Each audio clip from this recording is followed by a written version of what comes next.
Vamos abrir então, irmãos, a palavra mais uma vez no Evangelho de João, mantendo nos nossos corações nosso texto base, Efésios, capítulo 3, os versos 11 a 9, e Efésios, capítulo 1, também os versos 9 a 11. Mantendo esses dois textos ali que falam então sobre o eterno propósito, temos buscado compreender um pouco mais da realidade espalhada por toda a Bíblia deste propósito eterno de Deus. Então, contemplando o eterno propósito nas Escrituras, sempre em porções tríades, como temos recebido do Senhor e entendido então esse encargo a partir dele. Então, nós estamos aqui em João, contemplando as 3 vezes que aparece a expressão naquele dia. Então, só para recordarmos, vamos ler o capítulo 14, verso 20.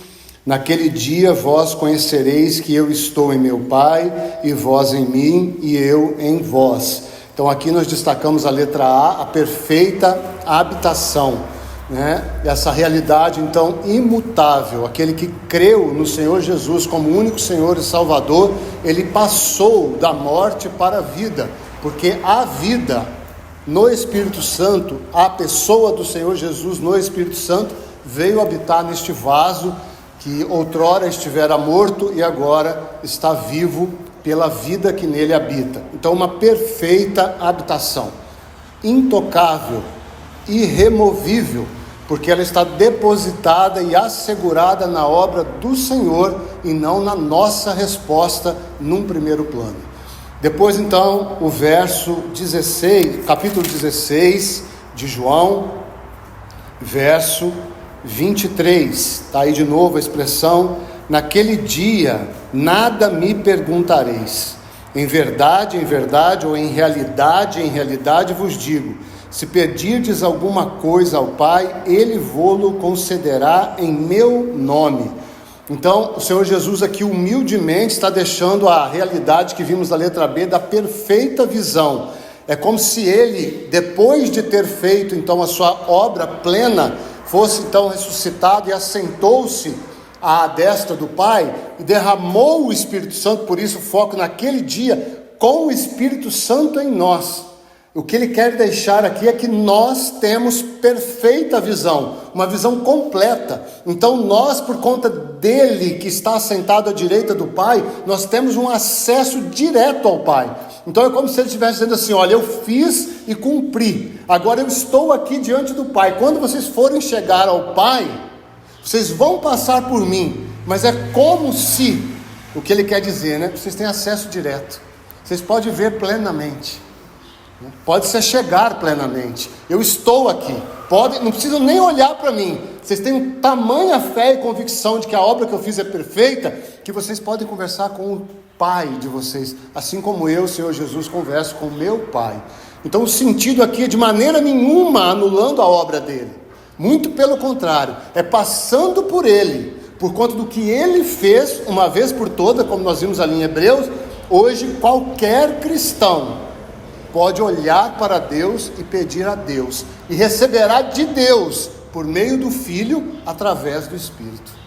Então ele está ressaltando que a perfeita visão é uma visão limpa. O cristão pode ver pelo Espírito, através de Jesus, mas ele tem esse canal direto com o próprio Deus, que agora também é seu Pai. Então uma visão limpa, perfeita, sem nenhum defeito, como a maioria de nós já temos, nos nossos dias. Nada, você olha e você pode ver com clareza. Todo cristão tem esta realidade. João nos afirma isso categoricamente: a unção que dele recebestes em vós permanece, e é verdadeira, é o sentido aqui, real, perfeita, completa. Então, depois que vimos essas duas realidades, então vamos dar o terceiro passo. Confiamos no Senhor em tentar terminá-lo nesta manhã, Se não for possível, precisaremos avançar um pouco mais, mas creio que conseguiremos, com a ajuda do Senhor e com a paciência dos irmãos.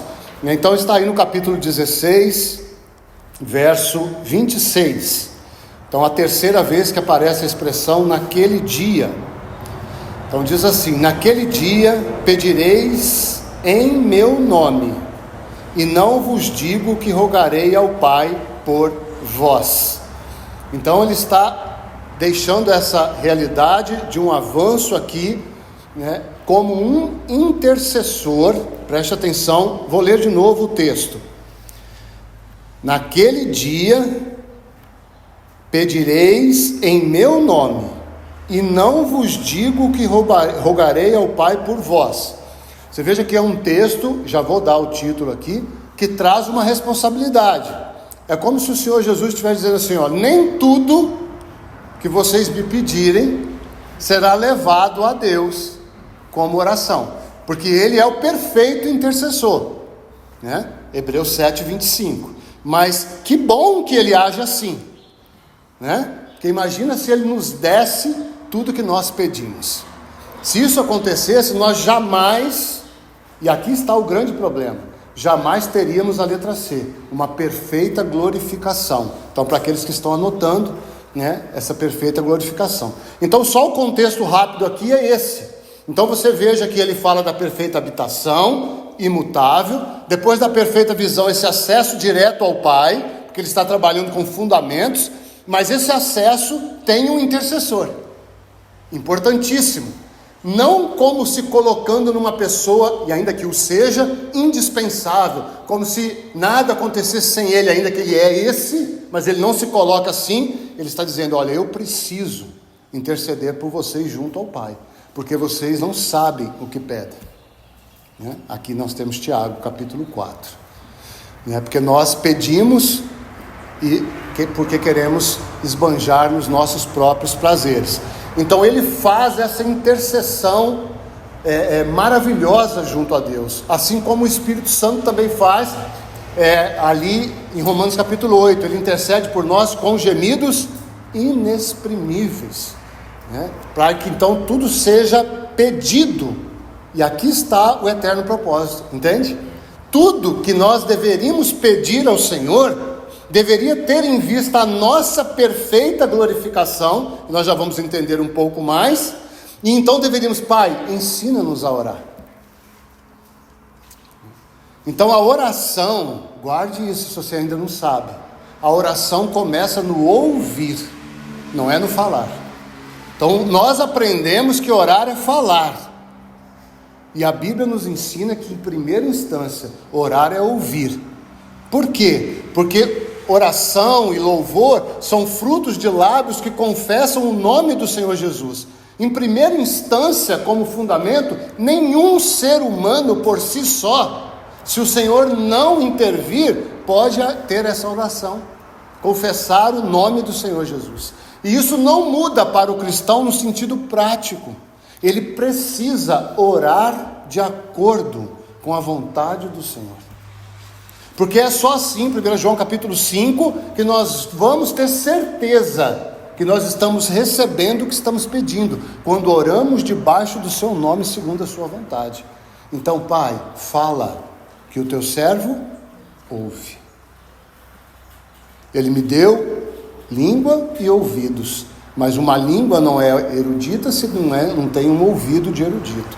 Então a perfeita glorificação começa nessa realidade, né? De que o Senhor Jesus é o perfeito, é o glorificado, e Ele está na presença de Deus, como esse sumo sacerdote, santo e inculpável, sem defeito, sem mácula, ali, elevado aos céus, para, como que vamos usar essa expressão, né? Filtrar, para que nós recebamos de Deus aquilo que de fato pode cooperar com o eterno propósito, né? Então nós não devemos apresentar as nossas petições? Devemos. Em tudo, colocai diante do Senhor as vossas orações. Mas quão bom era, ou pode ser, nós ouvirmos e então orarmos segundo a vontade do Senhor.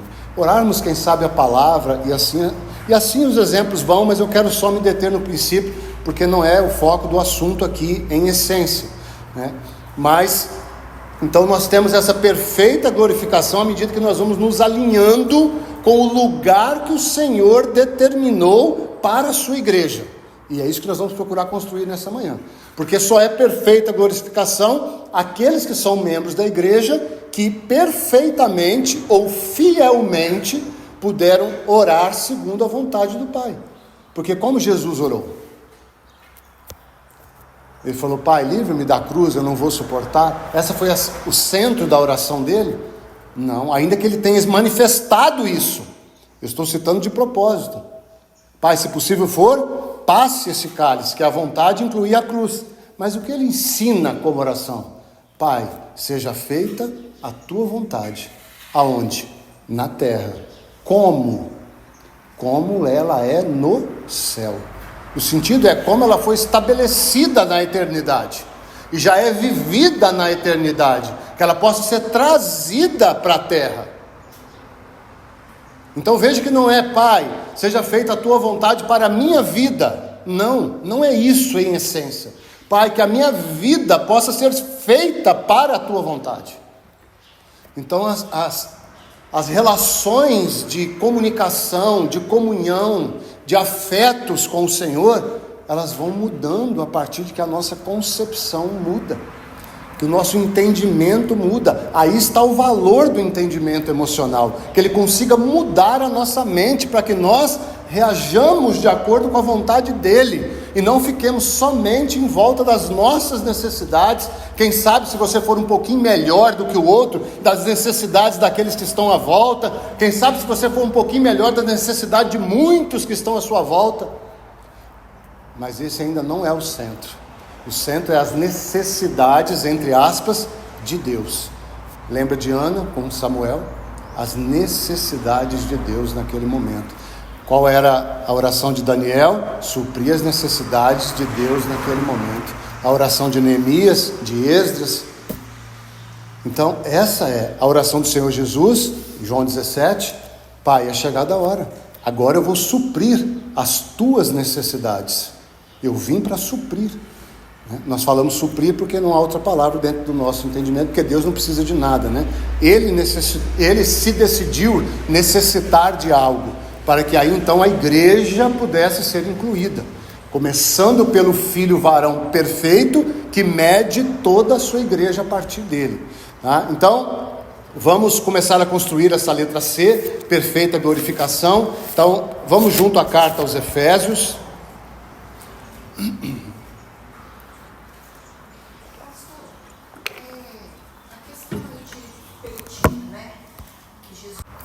Então vamos à carta aos Efésios. Primeiramente lermos o capítulo 4, verso 10. Capítulo 4, verso 10, diz assim: aquele que desceu é também o mesmo que subiu acima de todos os céus, para encher todas as coisas. Então está vendo que ele está deixando aqui uma realidade, que quem desceu é o Senhor Jesus. E ele é o mesmo que subiu. Ele está, né? Ele não esteve e não estaria. Ele está no seio do Pai. Isso é, João fala isso fortemente. Então aquele que desceu é o mesmo que subiu. Para quê? Para encher todas as coisas. De quê? Então vamos aí, um passinho a mais, Efésios 1:10. De fazer convergir nele, na dispensação da plenitude dos tempos, todas as coisas do céu como as da terra. Então ele não só vai encher todas as coisas, mas ele vai pegar todas essas coisas cheias e vão fazer o quê? Colocar debaixo dele, que é o cabeça. Vocês estão vendo aqui parte do eterno propósito, né? Então ele está enchendo todas as coisas, ele desceu e subiu para isso, e agora ele vai reunir todas essas coisas, né? Então nós já sabemos que todas essas coisas, como diz a Bíblia, tanto no português como no grego, é todas as coisas, né? Todas as coisas estarão reunidas nele. Como ele vai administrar isso? Se é para ficarem separados eternamente, ele vai dizer. Se é para ficar por um período de disciplina, ele vai dizer. Se é para ficar reinando com ele, ele vai dizer. Se é para ficar esperando o tempo dos 1000 anos, ele vai dizer. Ele vai. Uma coisa é: todo joelho se dobrará diante dele. E ele vai atuar no tempo certo, com cada um, da maneira certa, que não nos compete a nós determinar quando vai ser com A, com B, com C, com D. Fato é, todas as coisas cheias de Cristo serão levadas a Ele. Se Ele constatar que essa pessoa, por exemplo, está cheia de Cristo, permanecerá. Se estiver meio cheia, Ele vai tratar. Se não tiver nada de Cristo, Ele vai tratar. E se nunca conheceu Cristo, Ele também vai tratar, né? Então esse processo não é um processo automático, é um processo que conta com a participação do homem. Mas eu estou trazendo a realidade do fato. Ele vai fazer algo que nós estamos chamando aqui de encher todas as coisas, porque haverá um momento que toda a terra será cheia da sua glória. Toda a terra, assim como a água cobre a terra, né? Como o mar cobre a terra, tá? E aí então, vamos a Efésios aí também 1, verso 22 e 23, que é onde nós vamos nos deter mais. Diz assim, Efésios 1, 22: E pôs todas as coisas debaixo dos pés. E aí o sentido é, e por ser o cabeça sobre todas as coisas, o deu à igreja, a qual é o seu corpo, a plenitude daquele que a tudo enche em todas as coisas. Então, irmãos, uma vez dito esses dois versos anteriores, vamos nos deter mais aqui, especialmente no verso 23. Verso 22, nós já sabemos que esse momento de pôr todas as coisas debaixo dos seus pés é a igreja, porque nós somos o seu corpo. Então isso também vai acontecer, talvez em algumas etapas, talvez parte no milênio, talvez parte depois do milênio, né? Talvez parte na grande tribulação. Não nos importa muito isso. Nos importa que haverá um momento que todas as coisas estarão debaixo dos pés dele. Nós estamos procurando ilustrar um pouco e conhecer um pouco mais, especialmente desse tempo do milênio, né? Que cremos então ser o tempo que o Senhor há de reinar na terra por 1000 anos. Então nós vamos nos deter aqui nessa expressão, o deu à igreja.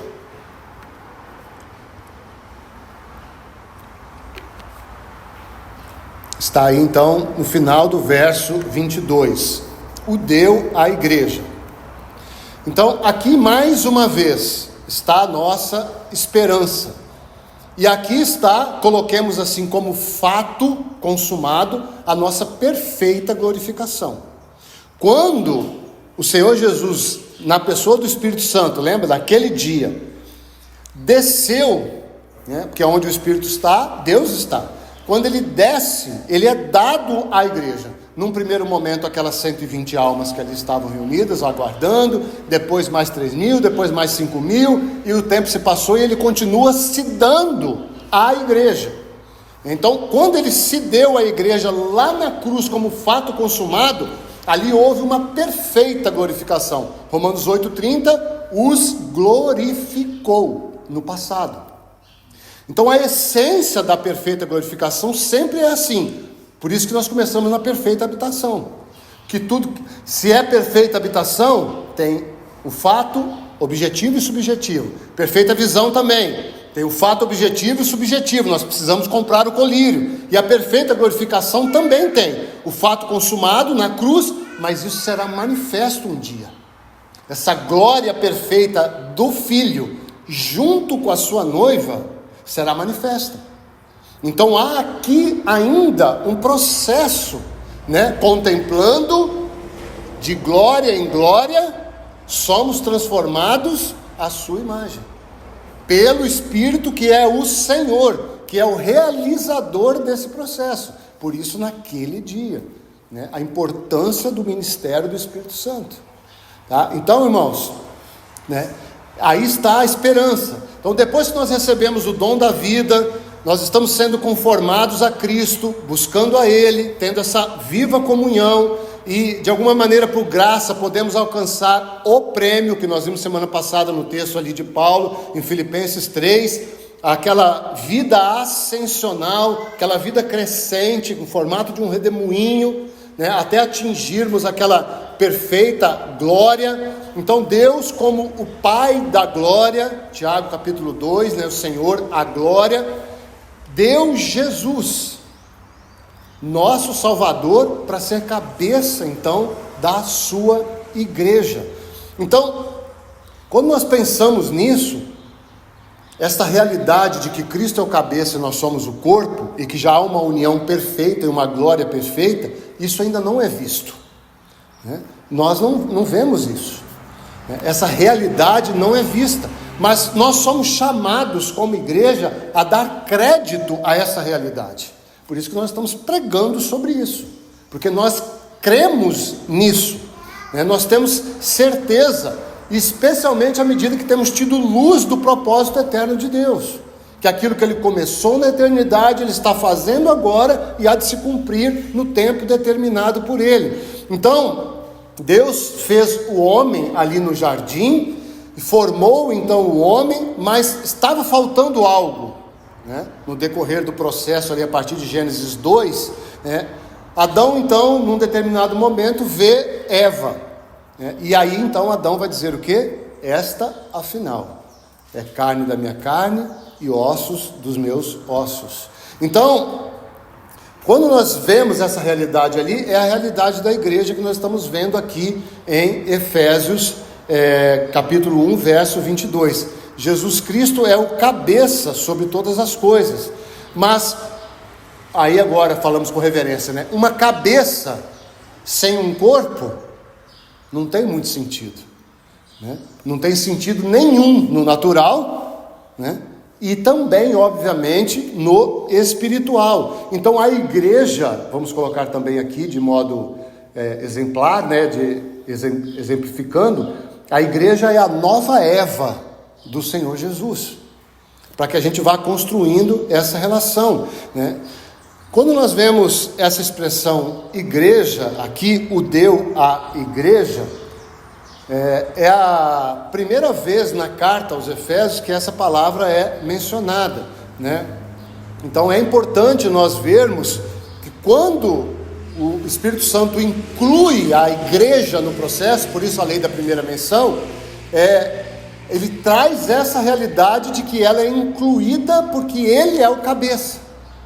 Então a igreja foi dada, ou ele foi dado à igreja, porque ele é o cabeça, mas por outro lado, irmãos, ele de alguma maneira, mais uma vez, ele precisa, ele conta, ele assim quis ter juntamente com ele uma auxiliadora, que é a figura lá de Eva. Então vamos construindo essa realidade, né? Então ele faz este chamado a todo homem, a toda mulher, que venha participar desse lugar celestial, desse chamamento celestial, de ser corpo de Cristo, participar das suas, nesse momento, das suas rejeições em primeiro lugar, participar das suas ações, e participar também das suas afeições. Então é esse lugar que nós estamos. Então não há, irmãos, coloquemos assim, nenhum cabeça terreno para a igreja. Não há nenhum cabeça terreno para a igreja. E há um corpo celestial, do qual Cristo é o cabeça e a igreja é o seu corpo. Então Cristo como cabeça governa, e a igreja como corpo faz o quê? Quando o seu cérebro dá uma orientação para o seu corpo, o que ele faz? Qual a opção que tem o corpo? No sentido natural. Se tiver alguma opção, tem um problema sério aí, né? Se não tiver uma resposta, né? É algo errado. Então Cristo, cabeça, governa. A igreja como corpo obedece, e ponto final. Então aí está a realidade, né, que pode ser incluída a questão da oração. Então Cristo manda, então nós vamos fazendo. Então o deu à igreja traz esse sentido, que ele é o cabeça, e por ser cabeça ele foi dado a esse corpo. Mas na verdade é esse corpo que foi dado ao cabeça, porque Hebreus 6 vai dizer que o cabeça já está além dos céus, né? E nós como âncora vamos ser levados. Mas aqui é invertido, por conta dessa maravilhosa graça, mas também por conta desse desejo que o Espírito tem de nos mostrar que há uma resposta da qual a igreja foi chamada a dar e a participar. E aí nós avançamos um pouquinho na expressão plenitude, que está aí no verso 23, a qual é o seu corpo a plenitude. Então ele está colocando de uma forma mais ou menos assim, já vamos entender mais, como que assim, ele como cabeça não é pleno sem a igreja. Dá para nós compreendermos isso? Mas sim, aqui está dizendo, o deu à igreja, a qual a igreja é o seu corpo, a qual a igreja é a plenitude daquele que tudo enche. Então nós vamos compreender um pouquinho mais dessa plenitude, e o sentido dessa palavra ainda é mais impressionante ainda, porque ela significa, pasmem irmãos, complemento. Não é inacreditável quando nós ouvimos uma tradução assim? A igreja é o complemento daquele que tudo enche. Então por que nós estamos destacando isso? Para que nós vejamos quão importante é a nossa fidelidade, que há de ser manifesta um dia, porque nós somos chamados a ser, e falamos isso de novo, sem compreender, com reverência, ser o complemento do cabeça. Por isso a figura da Eva, nós já vamos ver outras. O que significa essa expressão complemento? Fala de um sentido mesmo completo, de um número completo, como por exemplo uma empresa que é completa, ou seja, ela tem o número dos seus funcionários fechado, organizado, certinho. Aquela empresa está toda organizada, não falta nenhum funcionário, está tudo certo, tudo completo. Quando você pensa, uma outra figura, um navio, quando ele vai viajar, está tudo certo, todo o equipamento checado, o tempo de viagem, os suprimentos, a tripulação, tudo certo, completo. E assim se aplica em vários lugares, um avião, um ônibus, tudo completinho. Então essa palavra completo traz uma realidade dessa perfeição, dessa união, que tem dois momentos: o fato objetivo e o fato subjetivo. O objetivo já aconteceu, estamos unidos com ele em glória, e o fato subjetivo está acontecendo e será manifesto. Há um filósofo que nos ajuda aqui, mas como filósofo, filosofia precisa de atenção, né? Então você não precisa também se deter nisso que eu vou ler para você, mas depois você ouça o áudio em casa, se você não captar, e medite nisso que esse filósofo diz, tá? Vai nos ajudar um pouquinho com essa relação então de Cristo como cabeça, irmãos. Imagina, ele é tudo, ele sustenta tudo, sustenta o universo na palma das suas mãos. E ele tem a igreja. O que é a igreja, irmãos? Seu corpo, em vista do que ele é. Nós poderíamos dizer que quase nada, né? Então essa realidade aqui desse filósofo vai nos ajudar um pouquinho. Então vou ler, mas como eu disse, você não precisa compreender muito, depois nós seguimos, mas depois medite nisso. Ele vai dizer então assim: a ambiguidade do valor das partes do todo. Aí ele diz assim: o universo é infinito, e as partes que o compõem são imensuravelmente minúsculas, certo? O universo é infinito, e as partes que o compõem são pequenas, minúsculas. No que toca ao tamanho, as partes do todo são insignificativas, certo? No que toca ao tamanho do universo, o que é a Terra? Uma poeira no cosmos, como já dito. Assim sendo, se uma parte morre, não fará diferença no todo. Quantas estrelas estão morrendo todos os dias? Tem estrelas que já morreram há sei lá quantos bilhões de anos atrás, antes do Senhor começar a formar a Terra, 6.000 anos atrás. E nós nem sabemos ainda, porque ela está tão distante, ela não se apagou no céu ainda. A gente acha que ela está viva e ela não está. Então, assim sendo, se uma parte morre, não fará diferença no todo. Mas, por outro lado, o todo só é grande, infinito, por conta das partes. Compreende? Se uma parte do todo sem uma parte, o todo deixa de ser tudo e fica incompleto. Sem uma parte, o todo deixa de ser tudo e fica incompleto.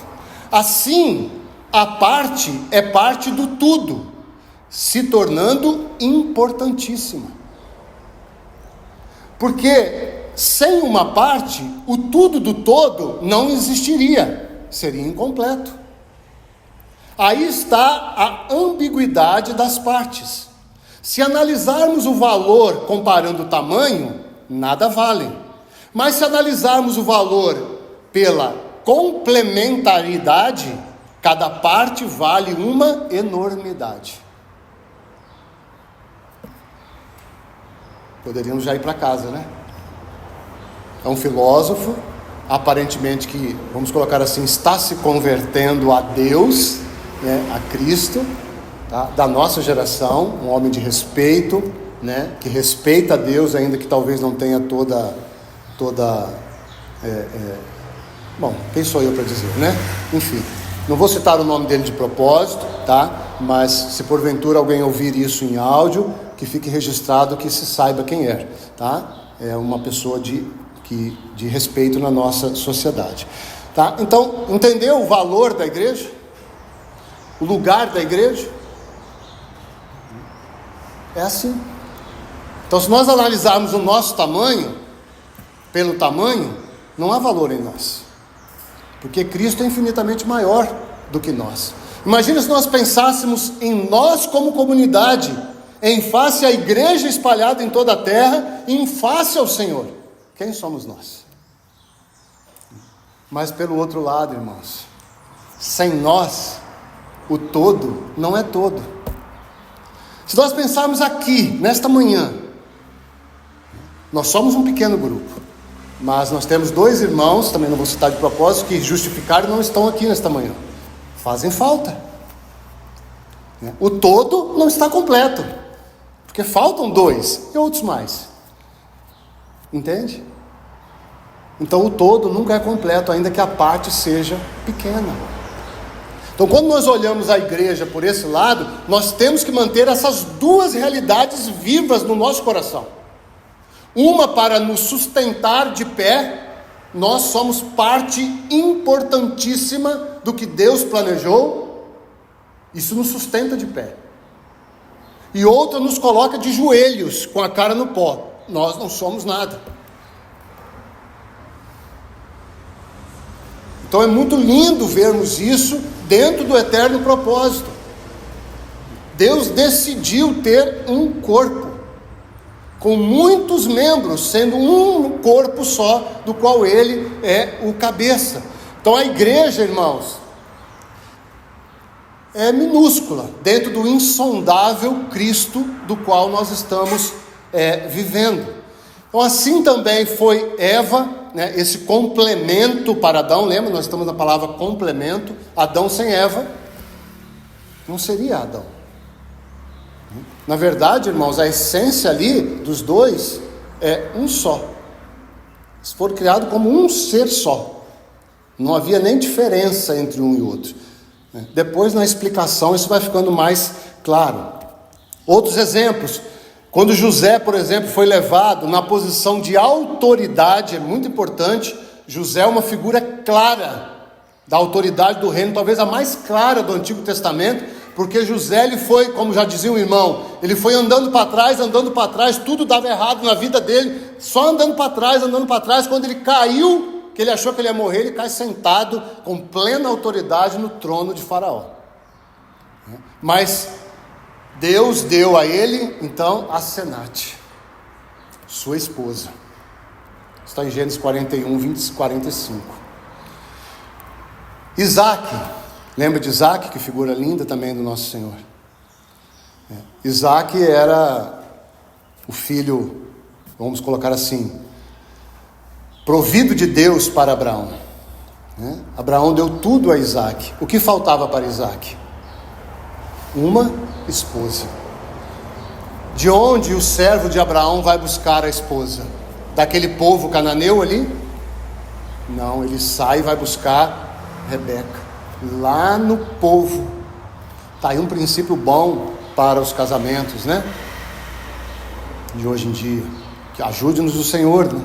Está cada vez mais difícil, né? Então, Isaac tem também agora Rebeca, né? A sua auxiliadora. E Rebeca então é preparada ali, o irmão João já trouxe alguma coisa por aquele servo de Abraão nessa terra distante, né? E temos vários outros exemplos nesse sentido.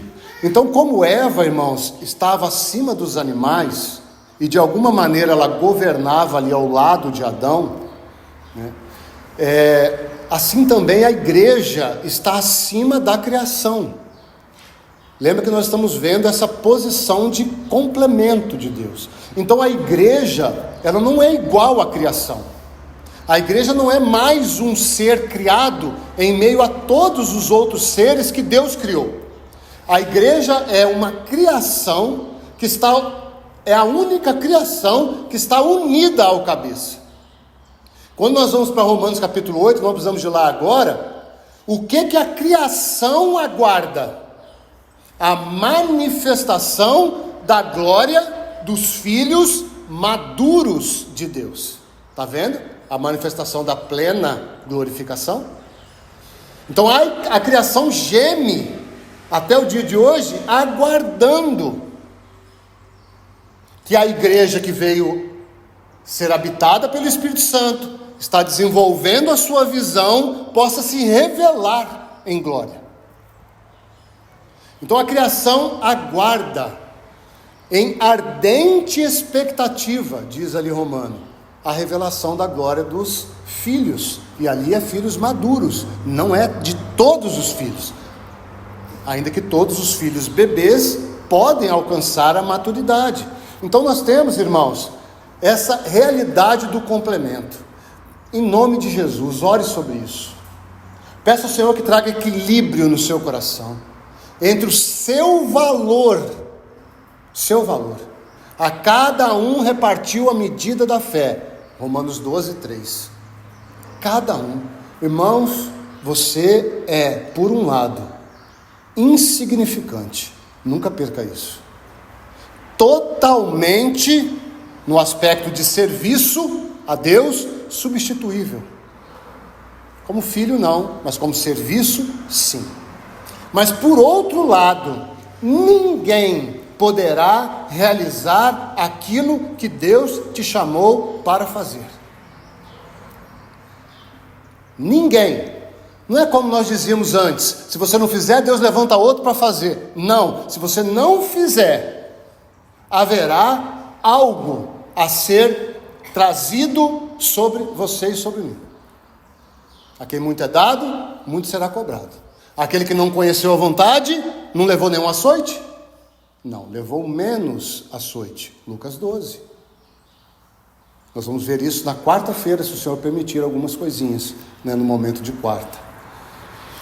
Então, guarde essa realidade aqui. Peça ao Senhor que essa palavra plenitude, nesse verso 23, assuma o lugar na sua vida, dentro do eterno propósito. O todo não é todo sem uma parte, e uma parte é nada, por conta do tamanho do todo. Que o Senhor nos ajude. Dando um passo mais, para irmos finalizando, essa parte do verso 23, Cristo enche todas as coisas.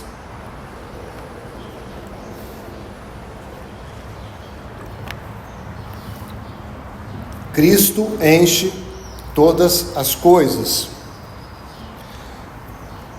Então, enquanto grande é a glória da igreja em Cristo, como nós acabamos de ver, por que há essa glória na igreja? De novo, trazemos isso à nossa memória para que não nos esqueçamos. Porque em vez de recebermos a ira de Deus que merecíamos, o que nós recebemos? A sua imerecida graça, né? Na verdade, graça já significa isso. Mas nós temos essa glória porque o Filho sustenta todas as coisas. Isso está escrito em Hebreus capítulo 1, os versos ali 2 ou 3, se não me falha, e também Colossenses especialmente Colossenses capítulo 1, verso 17, vai dizer que nele tudo coexiste. Entende? Tudo nele coexiste. Sem ele nada existe. Todas as coisas foram feitas por ele, para ele, por meio dele. Então ele é o centro, mas a igreja como que existe por conta dele e em volta dele. Claro, aqui estão todas as coisas mesmo. Se ele se mover do centro do universo, tudo vai implodir. E isso há de acontecer um tempo. Esse céu, essa terra vai passar, e novos céus e nova terra serão estabelecidos. Mas nós não implodiremos com o todo, porque nós estamos unidos, coexistindo, nele radicados, nele firmados, nele fundamentados. Então a igreja está ali unida, e nós estamos recebendo dele mesmo, nós estamos sendo cheios dele também. Só que, irmãos, de alguma maneira isso é estendido à criação. Por que isso é estendido à criação? Porque ele vai reinar de uma forma natural nessa terra, e ali haverá novos céus e nova terra, e ali haverá um relacionamento animal que não será mais com base na predação, mas será com base na comunhão, na harmonia. Porque um animal que é predador hoje, ele precisa de alimento, então ele preda o mais fraco. Mas com o Senhor Jesus ele não precisará mais de alimento. Por quê? Porque nós acabamos de cantar. O Senhor é o alimento. Quais animais estarão ali? Não sei, a Bíblia cita alguns. Estarão todos? Não sei. Nós estaremos? Certamente. Do que nós vamos nos alimentar? Da árvore da vida, que dá o seu fruto a cada mês, e as suas folhas são como ervas medicinais. Então não há dor, não há pranto, não há choro, não há alegria. As primeiras coisas passaram e as segundas foram estabelecidas. Não há luz, porque ele é a nossa luz. Então nós vamos vendo essa relação, e nós vamos então tentando ligar isso tudo com um eterno propósito, olhando para essa consumação. Então, quando aparecerá a glória da igreja como corpo de Cristo? E aqui então há muitas vertentes. Quando que isso vai se manifestar? Como que vai se dar isso? Alguns acreditam então que Jesus vem, e com ele toda a igreja para reinar 1000 anos. Alguns acreditam que o Senhor Jesus nem vem para essa terra reinar, que esse reino milenar é algo fictício, que o reino já está estabelecido no céu. Usam algum texto, que ele não está aqui nem ali, dos evangelhos, interpretando de uma forma parcial aquela realidade, Mas o que nós acreditamos? O que nós temos buscado trabalhar? Então, por que há necessidade da plena habitação e a sua clareza, da plena visão e a sua clareza no que toca a nossa responsabilidade? Porque nós cremos que o Senhor Jesus há de voltar em glória com os filhos que foram achados fiéis. Então a esses de antemão ou anteriormente no milênio já estarão plenamente glorificados, enquanto aqueles que de alguma maneira não forem fiéis estarão aguardando o tempo do milênio, para que então tudo se passe para a Nova Jerusalém, e aí sim perfeita glorificação para todos. Então, de novo, qual é a responsabilidade aqui? Não é quantidade, não é qualidade, não é nada mais do que fidelidade. Então você veja a importância de nós estarmos pedindo de acordo com a sua vontade. Porque se nós olharmos a partir dos homens, nós podemos ver grandiosas obras. Mas será, irmãos, que tudo isso será contado como obra mesmo para o Senhor? Às vezes nós olhamos para as nossas obras e nós vemos tão pouco. Será que esse pouco, aos olhos do Senhor, de fato é pouco? Então, como nós medimos isso? Um irmão já disse, nós já falamos isso algumas vezes. O que importa é o quanto de Cristo está envolvido nessa obra, seja qual obra for, seja o seu trabalho, a sua vida, a sua mãe, criação dos filhos, cuidar do marido, cuidar da esposa. Como que você cuida do seu marido, que é a grande maioria de mulher? Como você cuidaria de Cristo?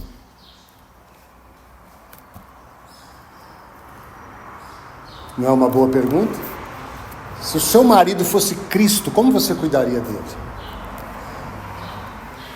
Porque esse é o sentido do casamento. Maridos, como você cuida da sua esposa?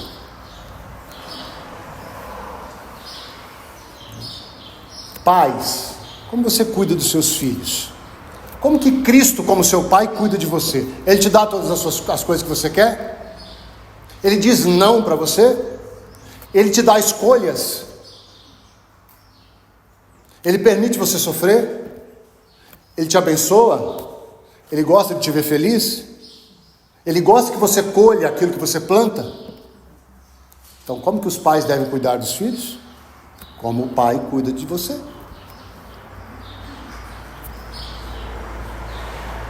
Se Cristo fosse o seu empregado, como que você cuidaria dele? Da mesma forma que você cuida dos seus empregados hoje? Se Cristo fosse o seu patrão, você ia chegar atrasado no trabalho?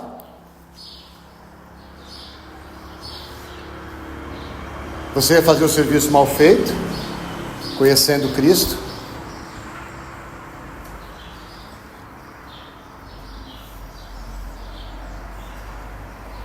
Nós temos um inimigo. Como que nós o enfrentamos? Com jejum e oração? Com base na nossa força? Na nossa quantidade de oração? No quanto você ficou sem comer? Fiquei sem comer um mês, agora eu estou forte para enfrentar o inimigo? Estejais, pois, firmes em mim. Permanecei em mim, e ele fugirá de vós. Permanecei em mim, resisti ao diabo. Viu que ele traz a responsabilidade de se anular o princípio. Então, queridos, a plena glorificação, nós poderíamos dizer que irá acontecer em dois momentos. Um primeiro momento para aqueles que foram fiéis, e pode ser que esses sejam arrebatados invisivelmente, não sei como será, e quando voltar o Senhor, esses já voltem com Ele e estabeleçam, e algo vai acontecer ali e tudo mais. Pode ser que aconteça de uma vez por todas, de uma forma então invisível também. Pode ser que aconteça de uma forma que todo olho verá, porém haverá ali o tribunal e haverá o juízo familiar, e uns vão aguardar e uns já vão começar a reinar com o Senhor. Pode ser que vai passar a tribulação, ele vai vir depois. Pode ser que isso não interessa. Interessa para nós que a plena glorificação, num primeiro momento, será manifesta no milênio, e definitivamente depois do milênio, na Nova Jerusalém, para todos aqueles que creram no Senhor. Mas haverá esses dois momentos. Assim nós entendemos da palavra, assim cremos e assim pregamos. O Senhor reinará, e é nesse momento que aqueles que foram achados fiéis estarão reinando com Ele. Então, para esses, a plena glorificação será antecipada. Para os demais irmãos, demorará mais 1000 anos. Pode ser um dia. Não sei. Quem são os que foram achados fiéis? Quem são aqueles que vão receber plena glorificação antecipadamente ou no milênio? Os vencedores das 7 cartas. Quem são os vencedores? Aquele que ouve. Hoje, se ouvirdes a sua voz, não endureçais o vosso coração. Tá? Então finalizamos aqui Os irmãos percebem que são coisas profundas, mas ao mesmo tempo extremamente simples e consoladoras. São fatos que não mudam. Nós temos Cristo habitando em nós e nós estamos em Cristo. Porque nós estamos nele, nós podemos ver como ele vê.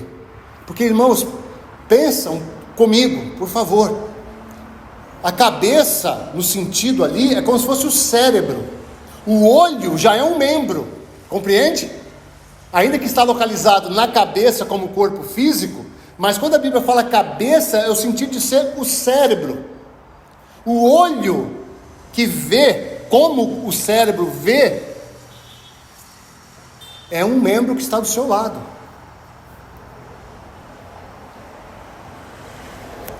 A perna que carrega esse olho é tão importante quanto o olho, mas a plena visão está alinhada ali, e o corpo se completa. Quando cai um cisco no olho, quem tira? Se não tiver o dedo para tirar, como é que vai? E às vezes você nem consegue, você precisa do outro que está do seu lado para tirar, porque é assim que Mateus 7 nos ensina. Ajudar a tirar o cisco do olho. Mas como é que tem que ser feito antes? Tirar o do nosso. Então, irmão, se isso vai sendo crescente, o final não é outro, é perfeita glorificação. Perfeita. O que é perfeita? É você poder participar desse momento milenar com o Senhor. Me permitam frisar, nós não estamos aqui por conta disso, tá? Mas nós estamos aqui dizendo que isso é importante. Nós podemos aplicar aqui a mesma relação do todo. O todo é tudo que nós vivemos com o Senhor. Mas cada parte desse todo é importante. E reinar com Cristo no milênio é uma parte. Pequena. Mas sem essa parte, o todo não é todo. Então isso traz a nossa responsabilidade. Precisamos ter olhos abertos. Convicção daquilo que temos tomado de decisão nas nossas vidas. Aprendendo a respeitar a decisão do outro e aprendendo às vezes a nos limitar por amor ao outro e irmos caminhando juntos até que todos cheguemos à unidade da perfeita varonilidade, a estatura do varão, medida de Deus, varão perfeito. Então nós vamos alcançar, todos vão alcançar, uns no milênio e o resto na Nova Jerusalém. Isso para nós, como doutrina, é muito claro, muito simples, até o presente momento, intocável. Então, guarde isso, porque é sobre isso que nós temos falado já há um bom tempo. É a 61ª contemplação desse assunto. O que Deus fez na eternidade, está fazendo hoje e vai completar na sua segunda vinda e na Nova Jerusalém. Amém? Vamos orar. Pai bendito, Pai amado, como Tu és maravilhoso, Senhor, como Tu és infinito, grandioso, imensurável, incompreensível, até mesmo intocável, mas um dia o Senhor decidiu nos tocar, o Senhor decidiu se revelar, o Senhor decidiu se compadecer, e foi além, o Senhor veio habitar em nosso meio. Ah, Senhor, não como rei, como muitos pensavam e queriam, mas como servo dos servos, e como temos dito e aprendido e buscado colocar em prática, o Senhor não mudou o teu caráter de servo, ainda agora sendo manifesto como rei. Então ajude-nos, ó Deus, para que possamos também termos muito bem assegurado nos nossos corações a nossa posição no Senhor, como filhos sacerdotes, como filhos perfeitamente unidos, como sacerdotes num processo de desenvolvimento. Ajude-nos, Pai, nós te agradecemos E oramos, Jesus, em teu precioso nome. Amém.